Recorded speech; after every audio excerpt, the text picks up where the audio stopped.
സീക്കോട്ട് job ഓപ്പർച്യൂണിറ്റീസിന്റെ ഏറ്റവും പുതിയ വീഡിയോയിലേക്ക് സ്വാഗതം. കേരള സ്റ്റേറ്റ് ബീവറേജസ് കോർപ്പറേഷൻ ലിമിറ്റഡിലേക്ക് LD ക്ലർക്ക് ആവാൻ അവസരം. 10ാം ക്ലാസ് ആണ് യോഗ്യത പറയുന്നത്. 4/2/2026 ആണ് ലാസ്റ്റ് ഡേറ്റ് ഓഫ് ആപ്ലിക്കേഷൻ വരുന്നത്. 619/2025 ആണ് കാറ്റഗറി നമ്പർ. പ്രതീക്ഷിത ഒഴിവുകളാണ്. ശമ്പളം വരുന്നത് പുതിയ സ്കെയിൽ അനുസരിച്ചായിരിക്കും. അപ്പോൾ നമുക്ക് കൂടുതൽ ഡീറ്റെയിൽസിലേക്ക് കിടക്കാം. അതിന് മുന്നേ ആയിട്ട് നിങ്ങൾ ആദ്യമായിട്ടാണ് എൻ്റെ ചാനൽ കാണുന്നതെന്നുണ്ടെങ്കിൽ ഒന്ന് സബ്സ്ക്രൈബ് ചെയ്യുക. തൊട്ടടുത്ത് കാണുന്ന ബെല്ലൈക്കൺ കൂടി ഒന്ന് പ്രസ് ചെയ്യാൻ മറക്കല്ലേ. ഓക്കെ, നമുക്ക് വീഡിയോയിലേക്ക് കിടക്കാം. വിദ്യാഭ്യാസ യോഗ്യത 10ാം ക്ലാസ് ആണ് ഈ ഒരു പോസ്റ്റിലേക്ക് അപ്ലൈ ചെയ്യുന്നതിനുള്ള യോഗ്യതയായിട്ട് അവർ പറയുന്നത്.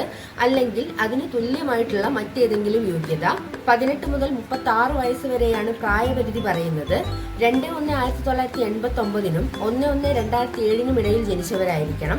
പട്ടികജാതി പട്ടികവർഗ വിഭാഗക്കാർക്കും മറ്റു പിന്നോക്ക വിഭാഗക്കാർക്കും നിയമാനുസൃതമായിട്ടുള്ള വയസ്സിളവ് ഉണ്ടായിരിക്കും. ഈ ഒരു പോസ്റ്റിലേക്ക് എങ്ങനെയാണ് അപ്ലൈ ചെയ്യേണ്ടത് നോക്കാം. കേരള പബ്ലിക് സർവീസ് കമ്മീഷന്റെ ഔദ്യോഗിക വെബ്സൈറ്റ് വഴി ഒറ്റത്തവണ രജിസ്ട്രേഷൻ പ്രകാരം രജിസ്റ്റർ ചെയ്ത ശേഷമാണ് ഈ ഒരു പോസ്റ്റിലേക്ക് അപ്ലൈ ചെയ്യേണ്ടത്. രജിസ്റ്റർ ചെയ്ത ഉദ്യോഗാർത്ഥികൾ തങ്ങളുടെ യൂസർ ഐഡിയും പാസ്വേഡും ഉപയോഗിച്ച് ലോഗിൻ ചെയ്ത ശേഷം മാത്രമേ ഈ ഒരു പോസ്റ്റിലേക്ക് അപ്ലൈ ചെയ്യാൻ പാടുള്ളൂ. തസ്തികയോടൊപ്പം കൊടുത്തിരിക്കുന്ന നോട്ടിഫിക്കേഷൻ ലിങ്കിലെ അപ്ലൈ നൗവിൽ മാത്രം ക്ലിക്ക് ചെയ്യുക. അപേക്ഷ ഫീസ് നൽകേണ്ടതില്ല. ഒരിക്കൽ സമർപ്പിച്ച അപേക്ഷ നമുക്ക് ഒരിക്കലും അതിനെ മാറ്റം വരുത്താൻ സാധിക്കില്ല. അതുകൊണ്ട് തന്നെ നിങ്ങൾ അപ്ലൈ ചെയ്യുന്ന സമയത്ത് വളരെ കെയർഫുൾ ആയിട്ട് വേണം അപ്ലൈ ചെയ്യാൻ. ആപ്ലിക്കേഷൻ ലിങ്കും നോട്ടിഫിക്കേഷൻ ലിങ്കും ഞാൻ ഡിസ്ക്രിപ്ഷൻ ബോക്സിൽ കൊടുക്കുന്നതായിരിക്കും.